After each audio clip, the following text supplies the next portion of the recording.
keep it spinning with their short stride. They keep it spinning with their short stride. They keep it spinning with their short stride. They keep it spinning with their short stride. They keep it spinning with their short stride. They keep it spinning with their short stride. They keep it spinning, spinning. Sing them to greatness with daring and promise. Support them with songs of praise.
Thank you to the Wellesley College Choir for an amazingly uplifting start to our ceremony this evening.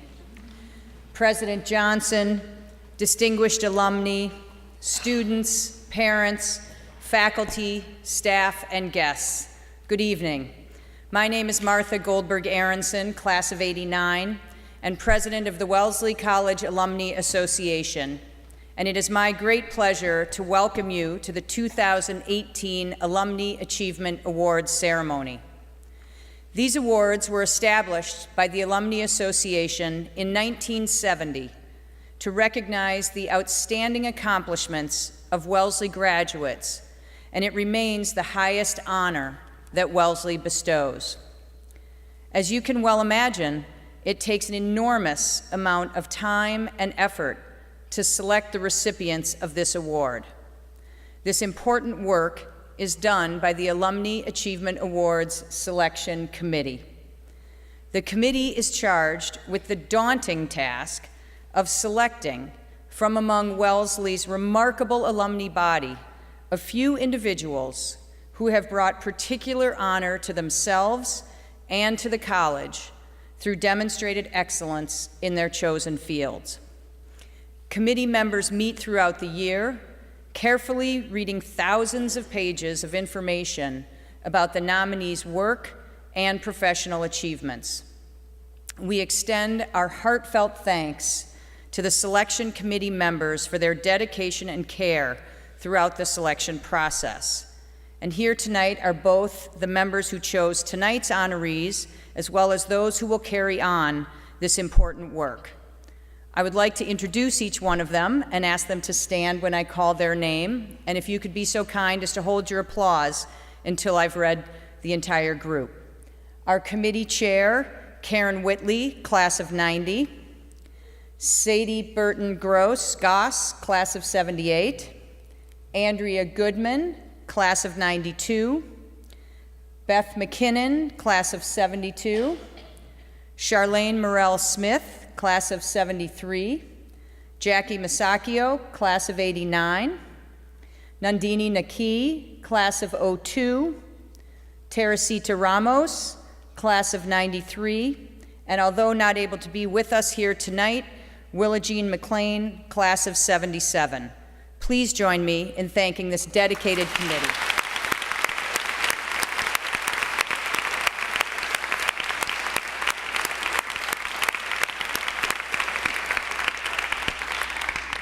I would also like to recognize the past Achievement Award recipients who have joined us for tonight's festivities. If you could also please stand and be recognized as I call your name, and I will share the year that you were honored.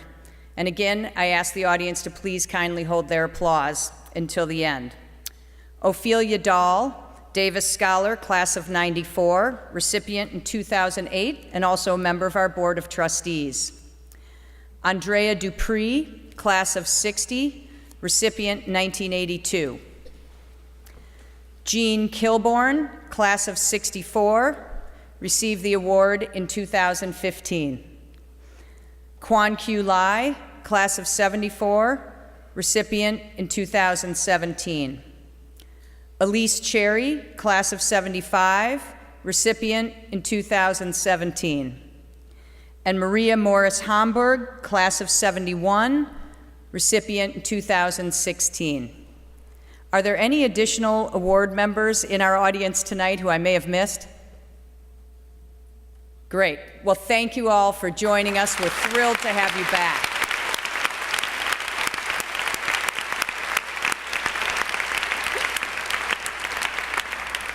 And now, to help me present tonight's awards, we are honored to have the 14th president of Wellesley College join us, President Paula Johnson.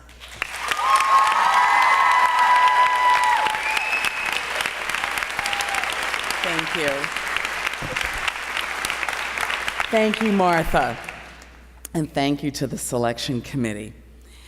For 48 years, the Alumni Association has kept the tradition of honoring the outstanding accomplishments of Wellesley alumni in a wide range of fields.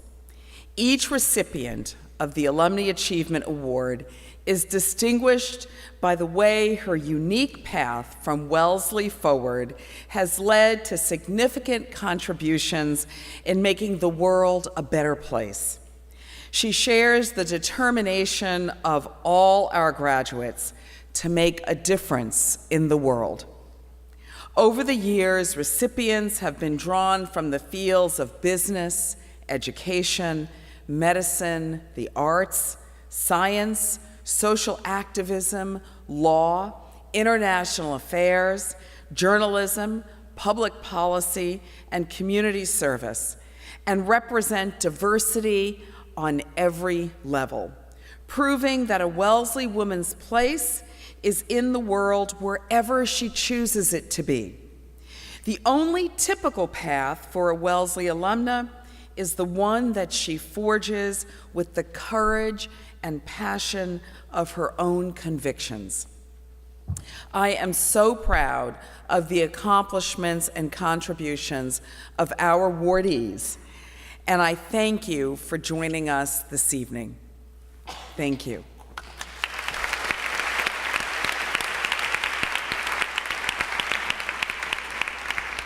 In just a moment, we will present the 2018 Alumnae Achievement Awards.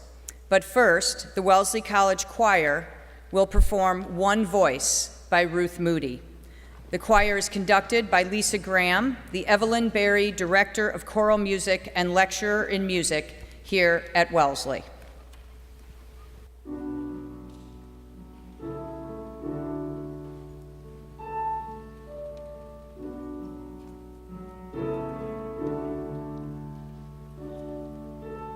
This is the sound of one voice, one people, one voice, the sound of one who makes a choice. This is the sound of one voice. This is the sound of one voice.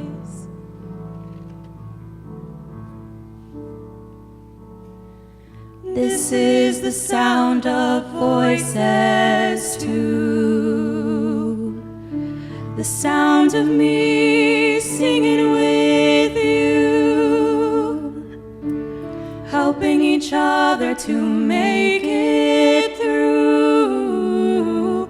This is the sound of voices too. This is the sound of voices too.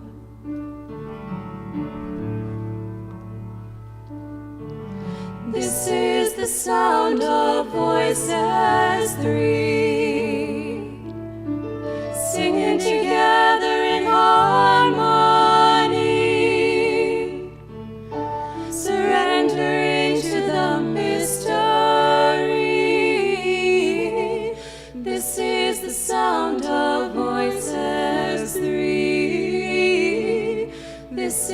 the sound of voices three.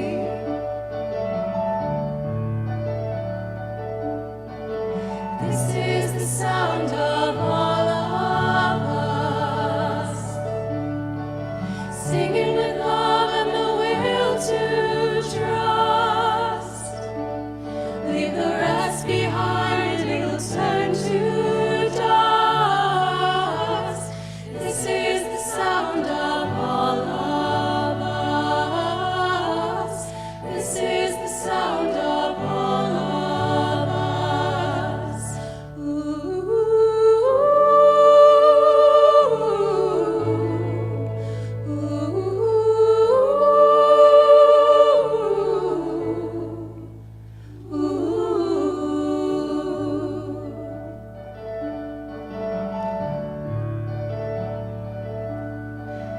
This is the sound of one voice, one people, one voice, a song for every one of us. This is the sound of one voice. This is the sound of one voice.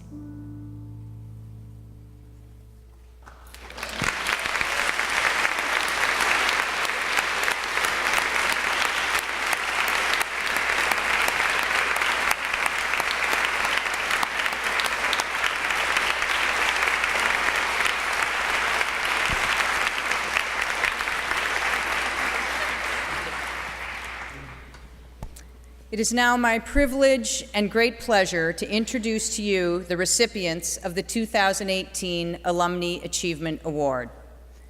Dr. Camara Jones, class of 1976. Camara Jones is a family physician and epidemiologist whose 30-year career in public health has focused on naming, measuring, and addressing the effects of racism on the health and well-being of the nation. At Wellesley, she majored in molecular biology. She holds an MD from Stanford Medical School, as well as a Master's of Public Health and a doctorate in epidemiology from Johns Hopkins. The oldest daughter of a mathematician mother and surgeon father, Camara always knew she would become a physician, as did her two younger sisters, Clara and Camille. Before heading to medical school, Wellesley presented Camara with a life-changing opportunity that would ultimately direct her career. The college nominated her for the Luce Scholars Program, allowing her to spend a year working in Asia. During that time in the Philippines, Camara learned about different systems of structured inequity. She returned to the United States with what Camara describes as a public health orientation to medicine. She spent 14 years at the Centers for Disease Control and Prevention in Atlanta, where she served as medical officer as well as the research director on social determinants of health and equity. While at the CDC, Camara officially established the Racism and Health Work Group. She then spearheaded the development of a survey designed to determine whether a respondent's racial identity caused differential treatment at work or in receiving health care, a theme that resonates throughout her career.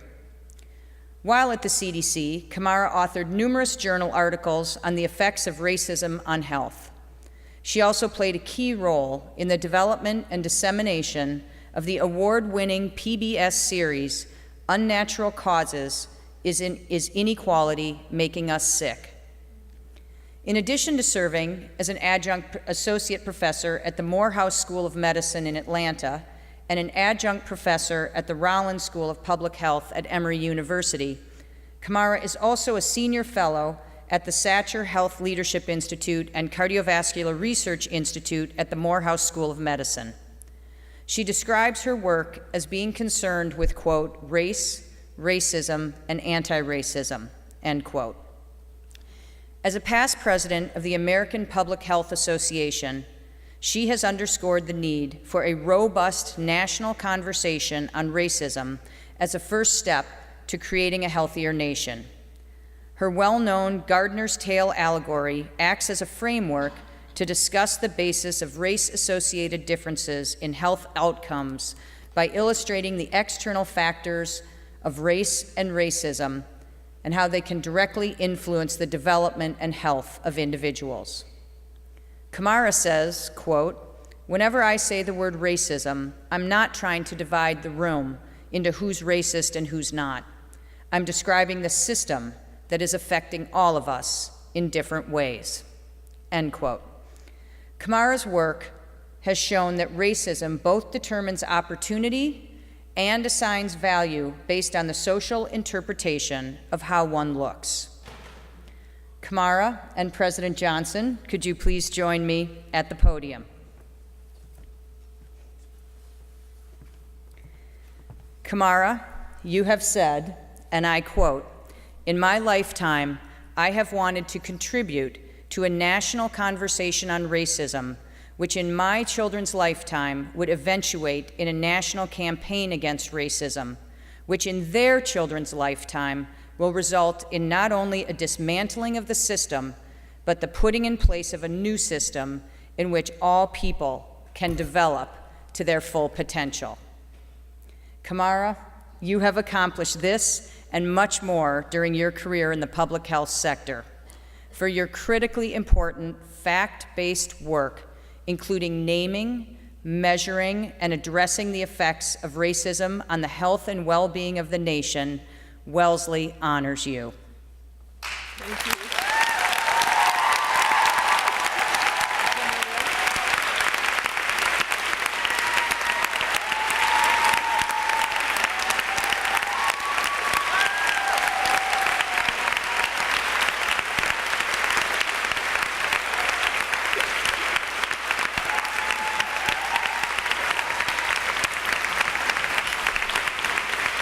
Right.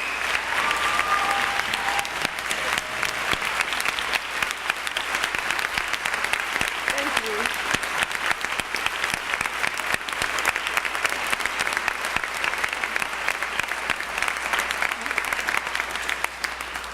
Thank you so much. I feel overwhelmed. In many ways, it's been wonderful just being back on the campus for a day. And now I understand the biggest thing that Wellesley gives all of us, which is the freedom to shine all of the time. You know, in classrooms, in leadership positions, and the backing to have a strong voice at all times. What I wanted to do with the 5 to 7 minutes that I have to to accept this is to say, first of all, I understand this. The way I'm feeling it now is not only that my work is being honored, but that I am being honored. And that's a very different thing in these days and times. So I appreciate that. I would like to tell a very short story. I'm known for using allegory to help people understand issues of race and racism. So I want to tell one of my very short stories and then provide a charge, especially to the students, about how we need to go forward. So the story I'm going to tell you is just to give you a kind of a basic understanding or sense of how racism works in our nation. And it's based on a story not from when I was here at Wellesley, but at my next school at Stanford, where I was also very studious. And one Saturday, I was studying with some friends, and we were studying long and hard, and it got late, and we got hungry, and I had no food in the apartment, which was typical. But no problem, we decided to go into town and find something to eat. So we walk into town, we find a restaurant, we go in, we sit down, the menus are presented, we order our food, food is served, and here we are eating. So not a very illuminating story yet, because I'm hoping most of us have had that kind of experience. But as I sat there with my friends eating, I looked across the room and I noticed a sign that was a startling revelation to me about racism. So now I've piqued your interest. Dr. Jones, what did the sign say? Well, let me tell you what the sign said. It said, open. So I know I've lost most of you. So let me recap. Here we are sitting in a restaurant eating. I look across the room, I see a sign that says open, and if I hadn't thought anything more about it, I would have assumed that other hungry people could walk in, sit down, order their food, and eat. But because I knew something about the two-sided nature of those signs, I realized that now, because of the hour, the restaurant was indeed closed, and that other hungry people just a few feet away from me, but on the other side of the sign, would not be able to come in, order their food, and eat. And that's when I understood how racism structures open-closed signs in our society, that racism structures a dual reality. And for those who are sitting inside the restaurant at the table of opportunity eating, and they look up and they see a sign that says open, they don't even recognize that there's a two-sided sign going on, because it's difficult for any of us to recognize a system of inequity that privileges us. It is difficult for men to recognize male privilege and sexism. It is difficult for white Americans to recognize white privilege and racism. It is difficult for all Americans to recognize our American privilege in the global context, except we got a little taste of that on the health side with Ebola, did we not? Yet those on the outside are very well aware that there's a two-sided sign going on because it proclaims closed to them, but they can look through the window and see people inside eating. So back inside the restaurant, to those who ask, is there really a two-sided sign? Does racism really exist? I say, I know it's hard for you to know when you only see open. In fact, that's part of your privilege, not to have to know. But once you do know, you can choose to act. So it's not a scary thing to name racism. It's an empowering thing. It doesn't even compel you to act, but it does equip you to act, so that if you care about the people on the other side of the sign, which is an if, but if you do, you could even talk to the restaurant owner, who is, after all, inside with you, and you could say, restaurant owner, there are hungry people outside. Please open the restaurant again, let them in. You'll make more money, and oh, the conversations we could have. Or maybe what you'll do is pass food through the door, or try to break the glass, or tear down the sign, but at least what you won't be doing is sitting back saying, wonder why those people don't just come on in and sit down and eat, because you'll understand something about the two-sided nature of that sign. So,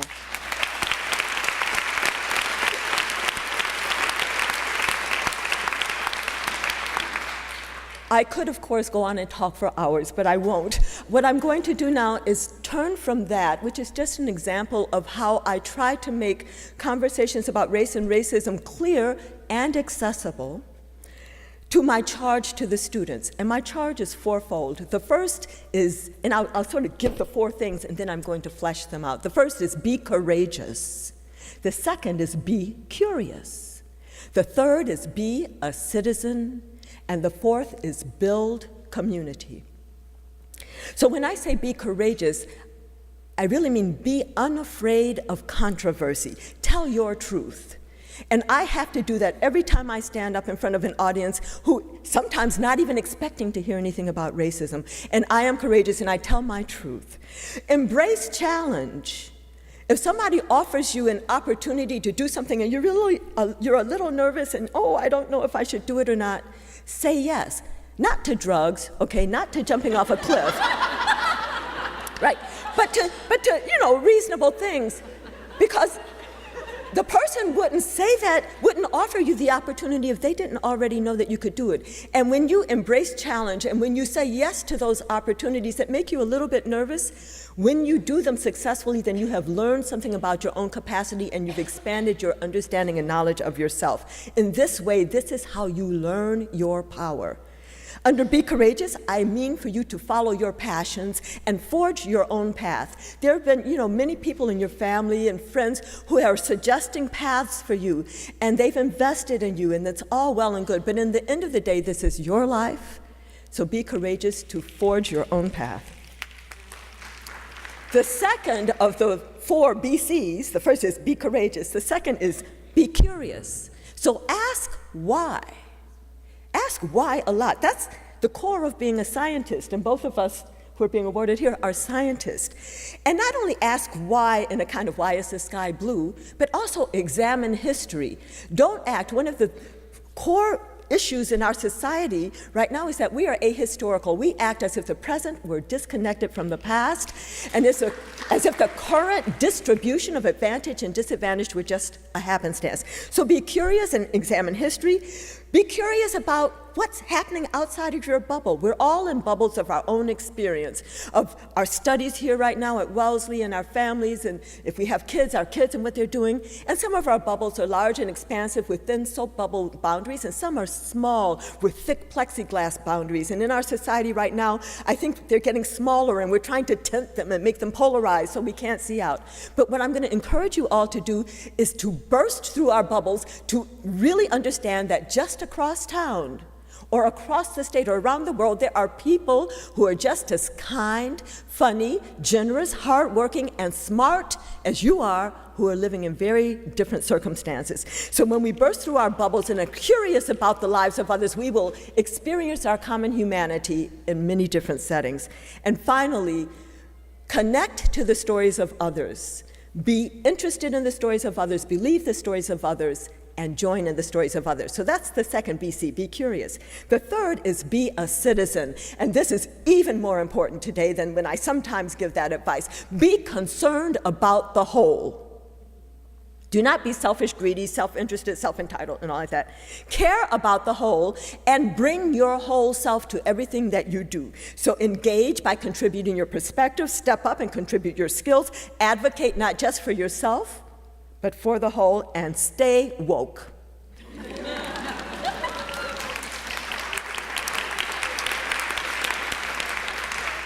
And the fourth, so I've said be courageous, be curious, be a citizen, is to build community.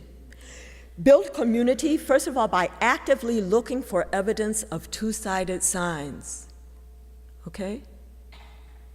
Then care about the appearance. Some of you know about my gardener's tale. Care about the appearance of the whole. Start conversations with strangers. My husband sometimes is like, Camara, really? You're going to talk to that person sitting next to you on the bus stop or on the plane? But yes, start conversations with strangers and venture across town. And don't just venture for a little afternoon. Venture across town and stay a while. Build bridges and push against the edge of your comfort, because in all things, the edge of our comfort is our growing edge. So I want to thank everybody again for this award. Thank you for listening to my story. Students, listen to what I said. Be courageous, be curious, be a citizen, and build community. And remember that what Wellesley is giving you is a launching pad, a place where you already are learning that it is beautiful to shine and to have a loud, confident voice. Thank you very much.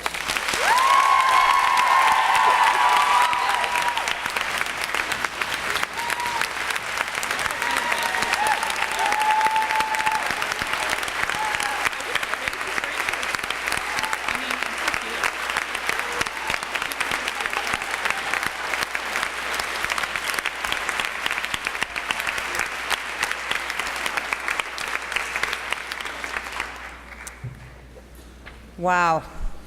Camara, thank you. That is a story, and those are words by which we can all live. Thank you very much. Nergis Mavalvala, class of 1990, is an astrophysicist who works on the detection of gravitational waves and quantum measurement science.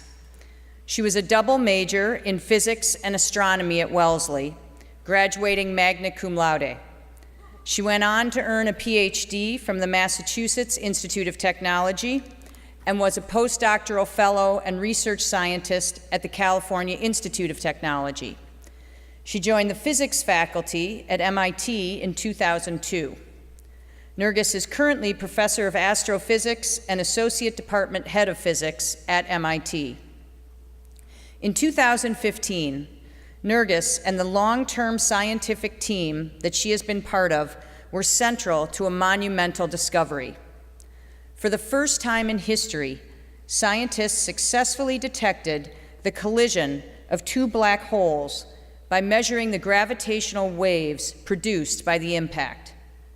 The team's groundbreaking work on gravitational wave detection fulfilled the last prediction of Einstein's general theory of relativity. Ultimately, this discovery and a large body of related work earned 3 lead scientists the Nobel Prize in Physics, one of whom is Nergis's PhD advisor and longtime mentor, Rainer Weiss. Nergis's path to this monumental work is a story of persistence and a quest of discovery. While growing up in Karachi, Pakistan, Nergis was intrigued by the origins of the universe, and yet she was completely dissatisfied by religious and social explanations. In school, she cultivated her natural aptitude for math and science and spent her free time pursuing her interest in building and fixing by making things out of spare parts and repairing bicycles. At Wellesley, Nergis spent 3 years conducting research with physics professor Robbie Berg. After heading to MIT to pursue her PhD, Nergis was introduced to the LIGO project, which was in its startup phase. LIGO is the acronym for the Laser Interferometer Gravitational-Wave Observatory. A major challenge of the LIGO project is to detect the almost imperceptible movements of the mirrors caused by the gravitational waves while ensuring that the mirrors aren't misaligned or moving due to some other force.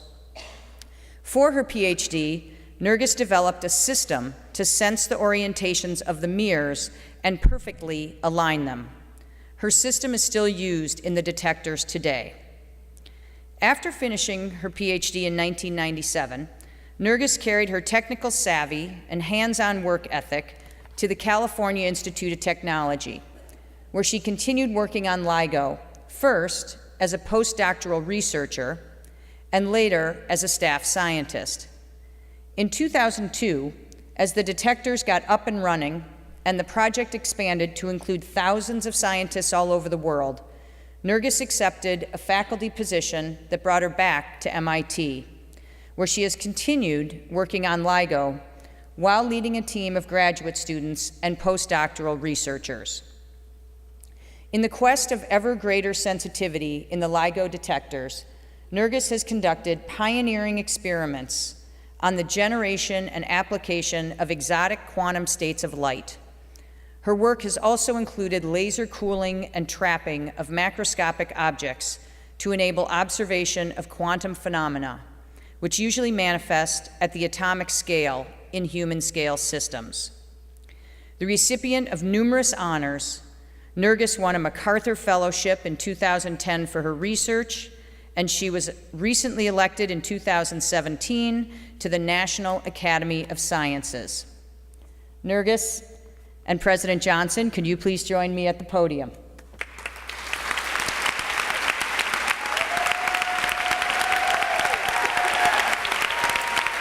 Nergis, for your illustrious scientific career spanning 3 decades, for demonstrating persistence in your quest to discover whatever the universe may still be concealing just out of sight, for being a role model to so many, and for being an accessible and inspirational professor who has come full circle from your time as an undergraduate at Wellesley.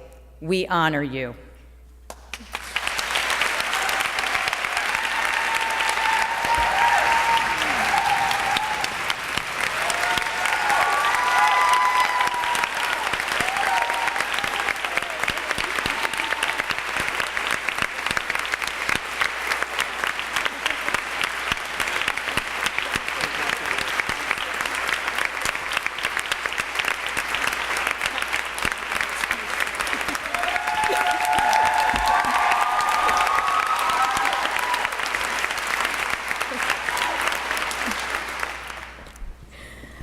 Thank you. Wow. So, first of all, thank you all. I'm really just honored and touched. The feeling I have most right now is Wellesley has given me so much already, and now this. So thank you. So I too have a charge to everyone here. This is for students, but we can all live by it. And mine is, if it's broken, fix it. And you choose your it, whatever the it is that you care about.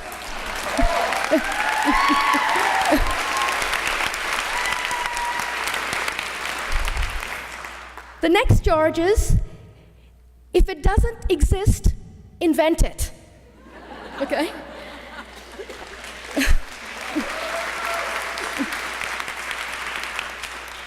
Now, for me, Wellesley was a place of growth, and it wasn't always this way.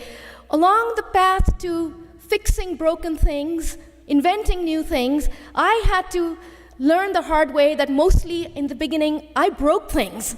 But I want to tell you about the 3 spaces that I occupied when I was here as a student and how that helped me grow. And I hope that in these stories you will hear also about these charges and something that we can all take away. So I began my time here at Wellesley. In the chapter before I came to Wellesley, I was a high school student in Pakistan, and I never tire of saying that the single, perhaps most life-changing event in my life was that I was admitted to Wellesley with a financial aid package that enabled me to come here. And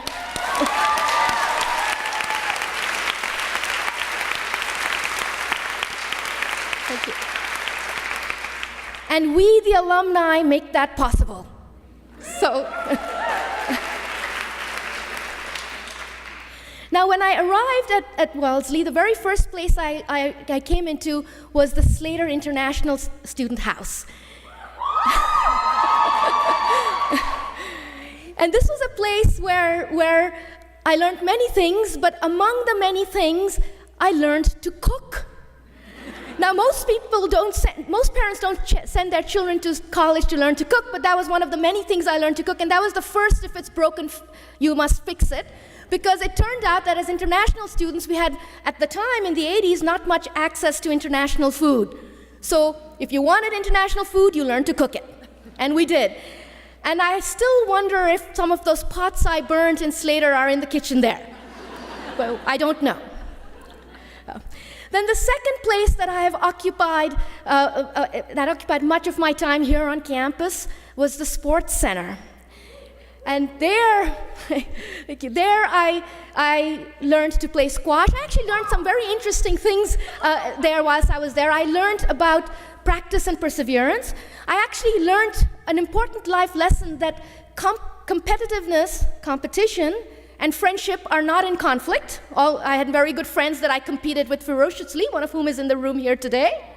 And I also learned that beating the hell out of a small object is very cathartic.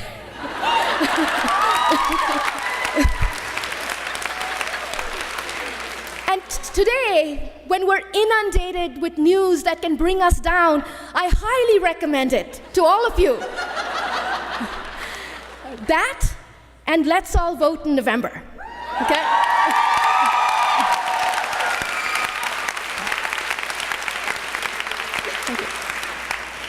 Now, the third place that I occupied, and perhaps that was the most enduring of the 3, was I lived in the Science Center and the Observatory. And my time there actually began when I entered at the end of my first year, Robbie Berg's lab. And at the time, Robbie had arrived at Wellesley, he was a professor here in physics, and he had arrived here a year before me. It was mostly an empty lab that we had to build. If it doesn't exist, invent it, build it, right? Now, along the way, I spent weeks drilling. I actually recalculated this today. I think I drilled 3,600 holes in a tabletop the first 2 weeks I was there. The very next thing I did was I broke Robbie's laser. That took several weeks to fix. Not long after that, I blew up a very expensive circuit. And then I had actually found myself pleading with a person on the other end of a phone line with a vendor to send me another one at no cost, which eventually he did. So, now with that kind of start, in experimental physics, you would have thought I might have chosen something else to do. But I didn't, and Robbie didn't seem too upset. So I thought, okay, maybe I have a chance at doing this. What I really learned at the end of that summer was that the thing I loved most was to be in a lab. I loved my classes. I took classes in all kinds of subjects. This was a liberal arts school. I had to. But I also enjoyed it, and I now tell my students to do the same. But really what it was I found being in a lab electrifying. Now you notice I said electrifying, not not electrifying myself. And really what I mean by that is that I had to wait for until I got to graduate school. And then I did actually give myself a few electric shocks as well. So you can tell there was lots of breakage before there was a path to doing something productive. Eventually, Robbie's lab was productive. We got results, and that was a lesson forward. Now, when I think about that time, my next step, so I think of that as another life-changing moment. I was able to, here at Wellesley, walk into a lab and try my hand at open-ended research and asking questions that may not have answers, and it was fabulous. I went on to MIT and I joined the group of Ray Weiss, who you've heard about. And at the time that I joined this group of gravitational wave science, it was considered at best fringe science. It was not expected to work. And here comes the part about being courageous. I jumped into it, and I did it mainly because I thought that the possibility of detecting gravitational waves was too magnificent to not give it a try. Now, the measurement was so difficult that it took us almost 30 years after I joined it to do it. And along the way, nothing that you could have used already existed. If it didn't exist, you had to invent it.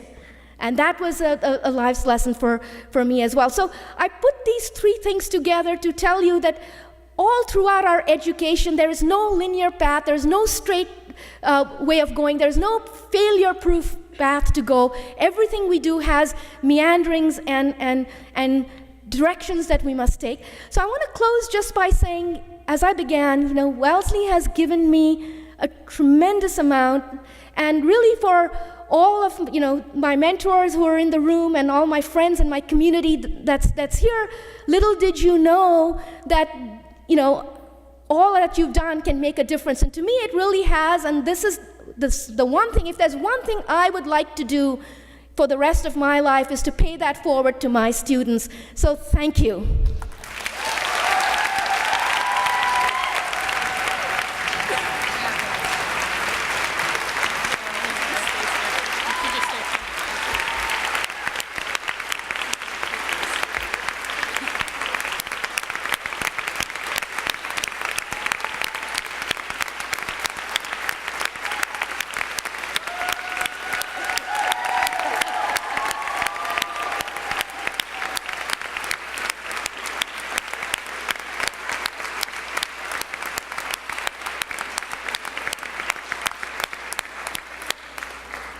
Nergis and Camara, again, congratulations. Each year, we marvel at the talent, drive, and dedication of the Achievement Award recipients. What they have gone on to accomplish in their post-Wellesley's lives is truly extraordinary. They represent what we value most in a Wellesley liberal arts education: the exploration of ideas through fact-based inquiry and critical thinking, while embracing equity and opportunity for all. We take pride in their achievements, and they inspire us to bring the same passion and commitment to our own pursuits.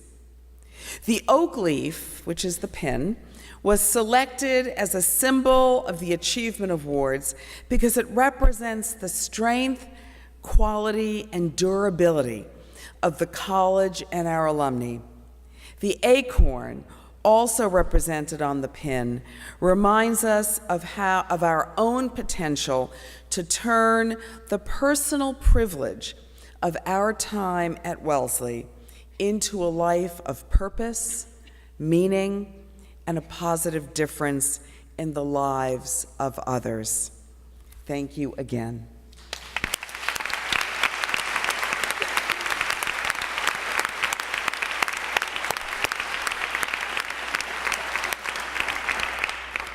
I want to thank you all very much for joining us tonight for this amazing celebration. At the conclusion of the ceremony, we hope you will all join us downstairs in the ballroom for refreshments. I want to thank again the Wellesley College Choir and conductor Lisa Graham, as well as the instrumentalists for sharing your talents. And please join me in thanking our Alumni Association staff for organizing this wonderful evening.